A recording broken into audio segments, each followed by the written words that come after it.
এবার মোহাম্মদ সাজিদ গ্রেফতার হলেন। তার বাস কোথায়? ইকবালপুরের মোহাম্মদ সাজিদ শেষ পর্যন্ত গ্রেফতার হলেন কলকাতা পুলিশের সিকিউরিটি কন্ট্রোল অর্গানাইজেশনের হাতে। 8ই অক্টোবর পাসপোর্টের জন্য তিনি আবেদন করেছেন। সেই পাসপোর্ট যখন ভেরিফিকেশন করলো তখন কলকাতা পুলিশের সিকিউরিটি কন্ট্রোল অর্গানাইজেশন তারা চেক করতে গিয়ে তাদের কোথাও কোনো একটা জায়গায় সন্দেহ হলো এবং সেই সন্দেহের বশবর্তী হয়ে শেষ পর্যন্ত খোঁজ ভুয়ো বার্থ সার্টিফিকেট এবং সেটা কলকাতা কর্পোরেশনের, এমনই মিডিয়া রিপোর্ট, কলকাতা কর্পোরেশনের লোগো ব্যবহার করে তার বার্থ সার্টিফিকেটটা ইস্যু হয়ে গেছে মোহাম্মদ সাজিদের এবং তার ভিত্তিতে তিনি পাসপোর্টের জন্য আবেদন করেছেন। পাসপোর্ট হঠাৎ কেন দরকার হলো, কিসের জন্য দরকার হলো সে ব্যাখ্যা আমরা পাইনি। এসআইআর উপলক্ষে পাসপোর্টটা দরকার কিনা সেই ব্যাখ্যাও পাইনি, কিংবা মোহাম্মদ সাজিদের আদৌ 2002-এ কোনো রুট আছে কিনা এই বাংলায় সে খবরও আমরা পাইনি। কিন্তু যেটুকু খবর পেয়েছি কলকাতা পুলিশের হাতেই গ্রেফতার মোহাম্মদ সাজিদ, ইকবালপুরের তিনি গ্রেফতারটা হলেন। এবং এবার খুব ইন্টারেস্টিং যেটা, এবার খড়িবাড়ি গোসাবা নয়, খোদ কলকাতা কর্পোরেশনের লোগো জাল করা হচ্ছে, অন্তত যা মিডিয়া রিপোর্ট। ভাবতে পারছেন স্পর্ধা, সাহস, শক্তি, উৎস কোথায়? বলার অপেক্ষা রাখে না উৎস কোথায়, এটা নিয়ে নতুন করে ব্যাখ্যা দেওয়ার প্রয়োজন নেই। কিন্তু কলকাতা পুলিশকে অন্তত অনেক সমালোচনা করলেও ধন্যবাদটা দেব, শেষ পর্যন্ত কলকাতা পুলিশ গ্রেফতার তাকে করেছেন মোহাম্মদ সাজিদকে। এখন প্রশ্নটা হলো, এই মোহাম্মদ সাজিদ যদি পাসপোর্টটা না দিতেন, পাসপোর্টের জন্য যদি এই বার্থ সার্টিফিকেটটা না দিতেন, তাহলে কি তিনি ধরা পড়তেন না, তিনি গ্রেফতার হতেন না? অর্থাৎ এই ভুয়ো জাল সার্টিফিকেট কলকাতা কর্পোরেশনের, সেটা কি ট্রেস করা যেত না? আমি একটু অন্যভাবে ব্যাপারটা ভাবার চেষ্টা করছিলাম। ধরুন মোহাম্মদ সাজিদ পাসপোর্টের জন্য ডকুমেন্ট জমা দিয়েছেন, সেইখানে ভেরিফিকেশন করতে গিয়ে সন্দেহ লাগলো, তখন ধরা পড়লো যে ওই কলকাতা কর্পোরেশনের লোগো টোগো বা সার্টিফিকেট জাল করে তারা কাজটা করেছেন। প্রশ্নটা হচ্ছে যে ইনি যদি মোহাম্মদ সাজিদ তো পাসপোর্টের জন্য কাগজপত্র জমা দিয়ে ধরা পড়লেন।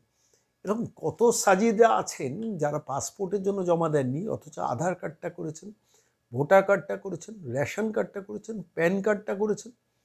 এর কোনো হিসেব, এর কোনো নথি, এর কোনো তথ্য পাওয়ার কি কোনো জায়গা আছে? এসআইআর হয়তো পশ্চিমবঙ্গে হবে, তৃণমূল কংগ্রেস প্রাণপণ বিরোধিতা করছে যে কোনো মূল্যে এই সাজিদদের ভোটার তালিকায় রাখার জন্য। এখন সেটা তো তৃণমূল কংগ্রেসের নিজস্ব এজেন্ডা যে চুরি করার জন্য তাকে দরজাটা খুলে রাখার জন্য তারা লড়াই করবে। আমি সেই নিয়ে আজকের এই প্রতিবেদনে বিষয়টা পেশ করছি না, কিন্তু প্রশ্নটা হচ্ছে সাহস শক্তি কোথা থেকে পাচ্ছেন? সাহস শক্তিটা কতটা না হলে আপনি ভাবুন তো, কলকাতা কর্পোরেশন, কলকাতা পুরসভা এলাকার মধ্যে সাজিদ এই ভুয়ো কলকাতা কর্পোরেশনের সার্টিফিকেট, যেখানে ববি হাকিম মেয়র হয়ে বসে রয়েছে, কে করে দিয়েছেন, কারা করে দিয়েছেন, এই র্যাকেট কি উন্মোচিত হবে? আর এই র্যাকেট আজকে সাজিদ উপলক্ষে হয়তো খোঁজ করবেন, কিন্তু এই র্যাকেট কলকাতা পুলিশের গোয়েন্দা বিভাগরা কী করছিলেন আমি দেখছিলাম। রাজীব কুমারের ভবানী ভবনে এআই ইন্টেলিজেন্স রাজ্য পুলিশের ব্যবস্থা করার জন্য আবার লক্ষ লক্ষ টাকা বা কোটি কোটি টাকা সেখানে ব্যয় করার একটা পরিকল্পনা হচ্ছে। ভালো খবর, সেটা কলকাতা পুলিশকে আধুনিকীকরণ করা, পশ্চিমবঙ্গের পুলিশকে আধুনিকীকরণ করা খারাপ কিছু নেই। কিন্তু প্রশ্নটা হচ্ছে গোয়েন্দা পুলিশের এফিসিয়েন্সিটা কোথায়?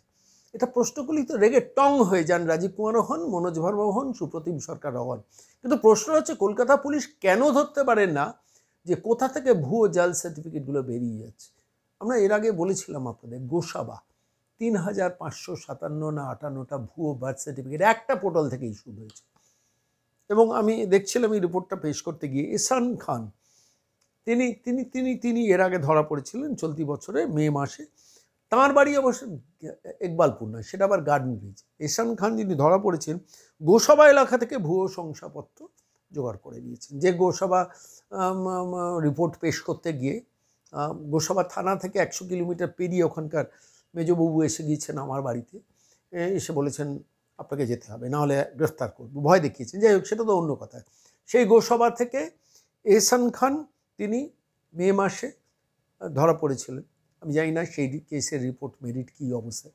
ধরুন খড়িবাড়ি, সেই খড়িবাড়ি থেকে কত খবর যা হয়েছিল 830 জন ভুয়ো birth certificate, death certificate issue হয়েছিল। পরবর্তীকালে সেটা অফিসিয়ালি বলা হচ্ছিল 450, 830 থেকে 450 কমিয়েছে।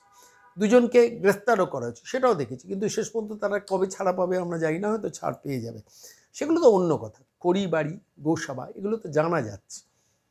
ডাক্তার সপ্তর্ষি চ্যাটার্জি, আজিকর মেডিকেল কলেজ হসপিটাল, তিনি কি বলেছেন? তিনি বলেছেন বারাসাত, বনগাঁ ওই সব অঞ্চল থেকে দলে দলে আসছেন ভুয়ো বার্থ সার্টিফিকেট জোগাড় করতে। ডাক্তার সপ্তর্ষি চ্যাটার্জির কপালে কোনো বকাঝকা স্বাস্থ্য ভবন থেকে হয়েছে কিনা জানি, কিন্তু সারা পশ্চিমবঙ্গ জুড়ে এই অবস্থা হচ্ছে।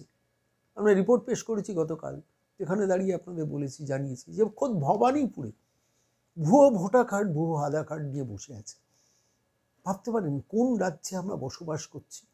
আর একটা শাসক দল দিনের পর দিন এসব করেছেন। এখন পোস্ট মানে বাংলাদেশের ঘটনার পর এবং পাসপোর্ট নিয়ে কড়াকড়ি করার পর এবং সামনে এসআইআর বা এখন এসআইআর আসার পর এখন কলকাতা পুলিশ এদের ধরছে, কিন্তু কলকাতা পুলিশের জালে এই র্যাকেট ধরা পড়ে না কেন? এটা মনোজ ভার্মার পুলিশকে, সুপ্রতিম সরকারদের পুলিশকে বলতে হবে, রাজীব কুমারের পুলিশদের বলতে হবে যে গোয়েন্দাদের জালে এরা ধরা পড়ে না কেন। ধরা তখন পড়ছে যখন এসআইআর হচ্ছে, ধরা তখন পড়ছে যখন বাংলাদেশ করছে, তখন পড়ছে যখন যখন ওই ভুয়ো মানে যখন যখন ওই পাসপোর্ট তৈরি করার জন্য আবেদন জমা পড়ছে। কলকাতা সিকিউরিটি কন্ট্রোল অর্গানাইজেশন খুব ভালো কাজ করেছে, আমি তাদের ধন্যবাদ দেবো। অন্তত তারা সন্দেহ করে খুঁজে বার করে ধরেছে, কিন্তু রাজ্যের গোয়েন্দাদের তো এটা করার দরকার। জমা পড়বে নথি তবে আমি চোর ধরবো, চুরি হবে, চোরাই মালের ব্যাপারে কমপ্লেন জমা পড়বে তবে আমি চোর ধরতে বেরোবো। কেন? ওয়াই? সেই ব্যবস্থা কেন পশ্চিমবঙ্গে, কেন কলকাতায় গড়ে ওঠেনি? কেন মনোজ ভার্মা, কেন রাজীব কুমার, কেন সুপ্রতিম সরকাররা গড়ে তোলেনি? প্রশ্ন করা যাবে না? নাকি শাসক দলের ইশারা ছিল এই ব্যাপারে বেশি এগিয়েও না? সাজিদ খান ইকবালপুরে থাকে, এহসান খান মোহাম্মদ সাজিদ ইকবালপুরে থাকে, এহসান খান এতে থাকেন, গার্ডেন রিচে থাকেন, ধরা যাবেন নাকি? এরকম কোনো মেসেজ ছিল নাকি? আমি জিজ্ঞেস করছি আপনাদের, কোনো কনক্লুশন ড্র করছি না। আমি বলছি বাংলার অবস্থা খুব খারাপ, এসআইআরটা খুব খুব খুব জরুরি। আমার চাকরি, আমার ব্যবসা, আমার শিল্প, আমার অধিকার, আমার জমি জমা, আমার রাজ্যের অর্থনীতি, সমস্ত কিছুর সঙ্গে তো এসআইআরটা জড়িত আছে। বাংলাদেশি মুসলিমরা যদি শেষ পর্যন্ত দেশে ফিরে যায়, মমতা অভিষেকের অসুবিধাটা কোথায়?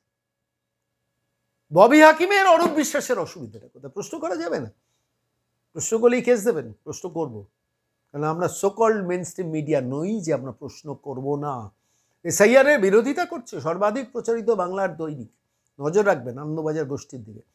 তারা ছলে বলে কৌশলে সেটার বিরোধিতা করছেন। এসআইআর তো সংবিধান স্বীকৃত একটা পদ্ধতি, কেন তার বিরোধিতা করছেন? ভারতবর্ষের নাগরিকরা থাকবেন, এই পশ্চিমবঙ্গের নাগরিকরা থাকবেন, কোনো হিন্দুর কোনো অসুবিধা হবে না।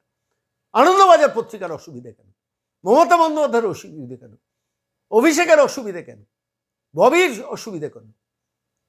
প্রশ্নটা থাকবে, প্রশ্নটা ভাবুন আপনারা। সর্বাত্মকভাবে এসআইআর এর পাশে দাঁড়ান, কারণ এসআইআর আপনার স্বার্থ সুরক্ষিত করবে, আপনার ভবিষ্যৎ প্রজন্মকে সুরক্ষিত করবে। Special intensive revision.